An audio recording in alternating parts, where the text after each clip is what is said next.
ಸ್ನೇಹಿತರೆ ತಮಗೆಲ್ಲ ಅಥರ್ವ ಯೂಟ್ಯೂಬ್ ಚಾನಲ್ಗೆ ಸ್ವಾಗತ. ಸ್ನೇಹಿತರೆ ಯಾರಾದರೂ ಮೊದಲ ಬಾರಿಗೆ ನಮ್ಮ ಯೂಟ್ಯೂಬ್ ಚಾನಲ್ಗೆ ಭೇಟಿ ನೀಡ್ತಾ ಇದ್ದರೆ ಸಬ್ಸ್ಕ್ರೈಬ್ ಮಾಡ್ಕೊಳ್ಳೋದನ್ನು ಮರಿಬೇಡಿ ಸ್ನೇಹಿತರೆ. ಸೊ ಈ ಒಂದು ವಿಡಿಯೋದಲ್ಲಿ ನಾವು ಮುಖ್ಯವಾಗಿ ಏನು ಮುಂಬರುವಂತಹ ಒಂದು HSTR ನೇಮಕಾತಿ ಅಂತಕ್ಕಂಥದ್ದು ನಡೀತದೆ ಅನ್ನುವಂಥ ಸುದ್ದಿ ಬರ್ತಾ ಇದೆಯಲ್ಲ ಸ್ನೇಹಿತರೆ. ಸೊ ಅದಕ್ಕೆ ಸಂಬಂಧಪಟ್ಟಂತೆ ಕನ್ನಡ ವಿಷಯದ ಒಂದು ಶಿಕ್ಷಕರಾಗೋದಕ್ಕೆ ಯಾವೆಲ್ಲ ಸಿಲೆಬಸನ್ನು ನಾವು ಕವರ್ ಮಾಡ್ಕೋಬೇಕು ಅಂತೇಳಿ ಇಲ್ಲಿ ನಾವು ಹಳೆಯ ಒಂದು ಸಿಲೆಬಸ್ ಪಠ್ಯಕ್ರಮವನ್ನು ಇಟ್ಕೊಂಡು ಡಿಸ್ಕಸ್ ಮಾಡ್ತಾ ಬರೋಣ ಸ್ನೇಹಿತರೆ. ತಾವಿಲ್ಲಿ ನೋಡ್ಬೋದು ಸ್ಪೆಸಿಫಿಕ್ ಸಬ್ಜೆಕ್ಟ್ ಪೇಪರ್ 2 ಕನ್ನಡಕ್ಕೆ ಸಂಬಂಧಪಟ್ಟಂತೆ ನಾವಿಲ್ಲಿ ಬಂದಾಗ ಕನ್ನಡ ಸಾಹಿತ್ಯ ಚರಿತ್ರೆ. ಅಲ್ಲಿ ಪಂಪ ಪೂರ್ವ ಯುಗ ಆಗಿರ್ಬೋದು, ಹರಿಹರ ಯುಗ, ನೆಕ್ಸ್ಟು ಕುಮಾರವ್ಯಾಸ ಯುಗ, ಅದೇ ರೀತಿ ಆಧುನಿಕ ಯುಗ ಅಂತಕ್ಕಂತಹ 4 ಪಾರ್ಟನ್ನು ಮಾಡಿದ್ದಾರೆ.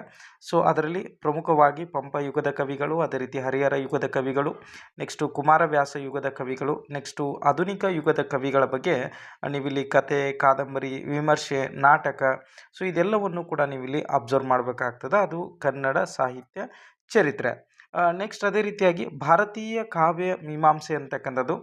ಇಲ್ಲಿ ಭರತರಿಂದ ಹಿಡಿದು ಬರುವಂತಹ ಎಲ್ಲ ಅಲಂಕಾರಿಕರ ಬಗ್ಗೆನೂ ಕೂಡ ನೀವಿಲ್ಲಿ ಅರ್ಥ ಮಾಡ್ಕೊಳ್ಬೇಕು. ಜೊತೆಗೆ ಅವರ ಪ್ರಮುಖವಾದಂತಹ ಸಿದ್ಧಾಂತಗಳನ್ನು, ಜೊತೆಗೆ ಅವರು ಏನೇನು ಒಂದು ಸೂತ್ರಗಳನ್ನು ಕೊಡ್ತಾರಲ್ಲ ಅದೆಲ್ಲವೂ ಕೂಡ ನಿಮಗಿಲ್ಲಿ ಅರ್ಥ ಮಾಡ್ಕೋಬೇಕಾಗ್ತದೆ. ಇನ್ಡೆಪ್ತ್ ಆಗಿ ನೀವಿಲ್ಲಿ ಅಲಂಕಾರ, ರೀತಿ, ರಸ, ಧ್ವನಿ ಪ್ರಸ್ಥಾನ, ಅದೇ ರೀತಿಯ ಒಂದು ಕವಿತೆಗೆ ಬೇಕಾದಂತಹ ಆಕರಗಳು, ಕಾವ್ಯದ ಪ್ರಯೋಜನ, ಜೊತೆಗೆ ಧ್ವನಿಯ ಪ್ರಭೇದಗಳು, ಇದೆಲ್ಲವನ್ನು ಕೂಡ ನೀವು ಇಲ್ಲಿ ಇನ್ ಡೀಟೇಲ್ ಆಗಿ ನೋಡಬೇಕಾಗ್ತದೆ ಸ್ನೇಹಿತರೆ.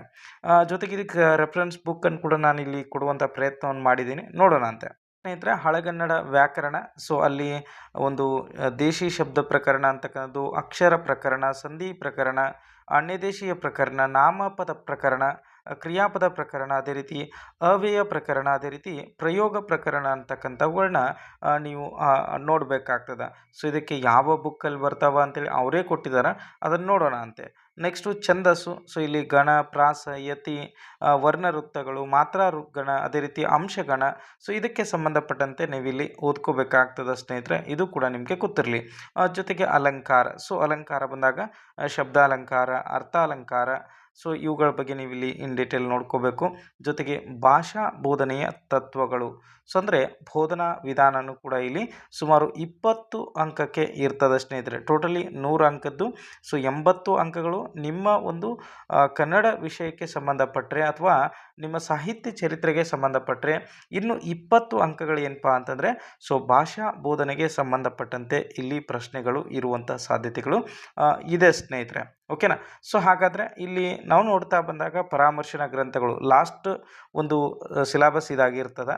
ಏನಾದರೂ ಹೊಸದ ಅಪ್ಡೇಟ್ ಆದರೂ ಕೂಡ ನಾವು ಅದನ್ನು ನಿಮ್ಗೆ ತಿಳಿಸ್ಕೊಡ್ತಾ ಬರ್ತೀವಿ ಅಂತೆ. ನೋಡೋರಿ ಇಲ್ಲಿ ಇಲ್ಲಿ ನೋಡ್ತಾ ಬರ್ರಿ, ಕನ್ನಡ ಸಾಹಿತ್ಯ ಚರಿತ್ರೆ ಅಂತಕ್ಕಂಥದ್ದು ತಸು ಶ್ಯಾಮರಾಯರವರ ಒಂದು ಪುಸ್ತಕವೂ ಇದೆ, ಅದೇ ರೀತಿ ರಂಶ್ರೀ ಮುಗುಳಿಯವರ ಪುಸ್ತಕವೂ ಕೂಡ ಇದೆ. ನಾನು ಅದರ ಬಗ್ಗೆ ಆಲ್ರೆಡಿ ಹಳೆಯ ವಿಡಿಯೋಗಳಲ್ಲಿ, ಜೊತೆಗೆ ಯಾವ ಪುಸ್ತಕಗಳನ್ನ ಓದಬೇಕು ಅನ್ನುವಂಥ ಒಂದು ವಿಡಿಯೋ ಇದೆ. ಆ ಲಿಂಕನ್ನು ಕೂಡ ನಾನು ಡಿಸ್ಕ್ರಿಪ್ಷನ್ ಬಾಕ್ಸಲ್ಲಿ ಹಾಕಿರ್ತೀನಿ, ಅದನ್ನು ನೀವು ಅಬ್ಸರ್ವ್ ಮಾಡಿಕೊಡ್ರಿ. ನೆಕ್ಸ್ಟ್ ಬಂದಾಗ ಇಲ್ಲಿ ಭಾರತೀಯ ಕಾವ್ಯ ಮೀಮಾಂಸೆಗೆ ಬಂದಾಗ ತೀನಂ ಶ್ರೀಕಂಠಯ್ಯನವರ ಪುಸ್ತಕ. ನೆಕ್ಸ್ಟು ಕನ್ನಡ ವ್ಯಾಕರಣ ದರ್ಪಣ. ಇದು ಕನ್ನಡ ಸಾಹಿತ್ಯ ಪರಿಷತ್ನವರು ಪ್ರಕಟಣೆ ಮಾಡಿದ್ದಾರೆ, ಅದನ್ನ ನೋಡ್ಕೊಳ್ರಿ. ನೆಕ್ಸ್ಟು ಕನ್ನಡ ಕೈಪಿಡಿ 2, ಭಾಗ 2 ಅಂತ ಏನು ಬರ್ತದಲ್ಲ, ಮೈಸೂರು ವಿಶ್ವವಿದ್ಯಾಲಯದ ಪ್ರಕಟಣೆ. ನೆಕ್ಸ್ಟು ಮಾತೃಭಾಷೆ ತತ್ವ ಮತ್ತು ಬೋಧನಾ ಮಾರ್ಗ, ಅದೇ ರೀತಿ ಆಧುನಿಕ ಶಿಕ್ಷಣದ ಒಲವುಗಳು ಅಂತಕ್ಕಂಥದ್ದು, ಇದು DSERO ಅಂತಕ್ಕಂಥದ್ದು ಇದೆ. ಇದನ್ನು ನೀವಿಲ್ಲಿ ನೋಡ್ಕೋಬೇಕು ಸ್ನೇಹಿತರೆ. ಇದೇನಪ್ಪ ಅಂದರೆ ಕನ್ನಡ ವಿಷಯಕ್ಕೆ ಸಂಬಂಧಪಟ್ಟಿರ್ತಕ್ಕಂತಹ ಒಂದು ಸಿಲೆಬಸ್, ಒಂದು ಪಠ್ಯಕ್ರಮ ಇದಾಗಿರ್ತದೆ ಸ್ನೇಹಿತರೆ. ಓಕೆನಾ. ಎಲ್ರಿಗೂ ಕೂಡ ಧನ್ಯವಾದಗಳು ಸ್ನೇಹಿತರೆ.